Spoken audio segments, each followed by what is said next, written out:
So I've done a little more. I've switched sides. And to me, that looks like it would now become this nice hanging top.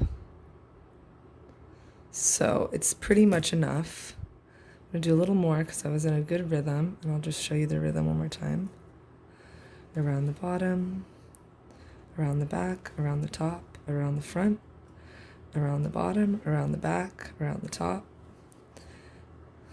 around the front, bottom, back, top, front. And each time I'm pulling really tight, and I'm kind of pulling in against the grain as well. So I'm pulling this direction, and that's going to keep it really tight as you go. Top, front, bottom, back, top, front, bottom, back. So there's this nice kind of satisfying groove that you can get into with this one, which is recently why it's been one of my favorites to use, because it just goes so fast once you can get it going, as compared to this one or even any of the 3-strand wraps just take forever. And I find that really 2 is all you need for most small stones that you need to wrap, because no one wants to wear most people don't want to wear super huge jewelry. These are just really wearable by a lot of people and super, super quick to make. So I've got my nice little, and if I were using a cabochon, actually, if I were using a cut stone like this,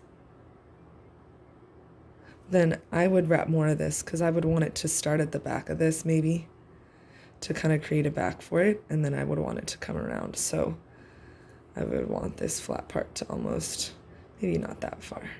Maybe that is enough, because you'd want some of this bottom stuff to be empty. So I've got this nice kind of wrapped middle section now. It's basically in the middle. It's not perfect, but it doesn't really matter, because you're creating around a natural object. So here is my lovely zipper wrap. And I'm going to just roughly look at my stone, and now I kind of want to decide where I think the top will be. And I do think I want it to go that way. And so I want this top to come over this direction. So I'm kind of like, how big is that? And at first it doesn't really matter. My goal is to just kind of straighten everything out and just kind of, because right now it's like not quite going the right direction. So my idea is kind of, okay, I want these wires to be straight. I don't usually do this until I've started wrapping it, because at first you just want to let them be where they are. And then once you've got this good center here, it's strong enough to kind of let you mess with the wires. Otherwise, you can get some weird bends in this middle area if you try to straighten it out before you wrap the middle. So I don't like doing that. Sometimes it won't look as straight. So I've kind of roughly bent these. And actually, you don't even really have to straighten them out that much. You just kind of want to get this middle part going flat. So like these could honestly stay curled, because later you're just going to bend them so much more. So it doesn't really matter.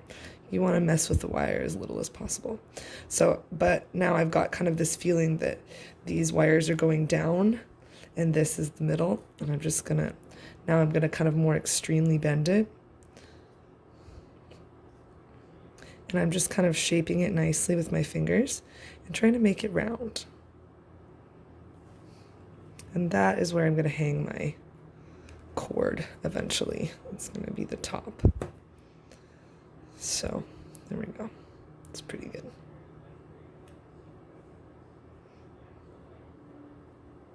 Okay. And voila. There's the top. So we're just gonna see where was the top. Oh yeah, this end's got a nicer point. So we're gonna put this as the top. And then, does that help you see the rainbows though, or not? Sometimes there's rainbows in the rocks, and you want to make sure. Sometimes the rainbows only show up if you look at it one direction. And actually, they do show up when this, yeah, it's good. So this has a very clear top then. All right. So we're just gonna now kind of push that in there, and it's good if the wires are like a little too close together, so they're putting some pressure on the stone. And we're just trying to find it a little home. And we want to kind of see where, especially when you've got something like this, like there's a little, on my rock, there's like a little pointy spot. And this little pointy spot, I don't know if you can see it. I'm going to kind of open up these back wires, create a little bit of space for that pointy spot to just like sit. And this is why I like wrapping with these kind of stones so much, because they've got so many little grooves that you can really grab onto while you're wrapping and make it really solid. So yeah, there we go. So now it's kind of got a little home. And so now what I usually do, and that's why these all have this like curl, that curl really keeps it in place. And it also looks really cool. So double win.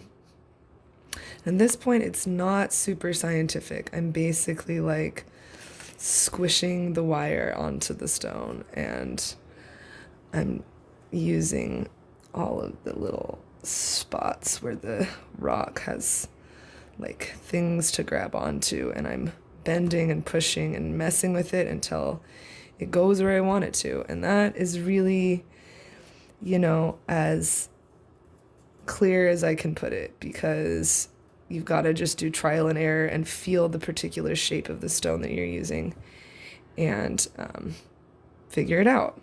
So at this point, I'm going to pause so I can kind of make a rough frame, and I want you to do so as well. And you can kind of work out, it doesn't have to be super tight around the stone, but it has to be going towards tight, because you're going to only be able to pull it together so much. So think about making a little cage surrounding your rock. So here we go. I'm going to do a little cage making and come back.